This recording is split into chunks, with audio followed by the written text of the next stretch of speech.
लागला जीवाला असा छंद सावळा रे विठ्ठल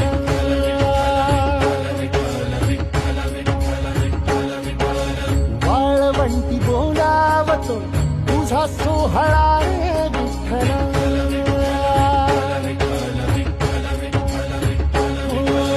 मुखी तुझे नाम गोड टाळ मृदुंगाची जोड मुखी तुझे नाम गोड टाळ मृदुंगाची जोड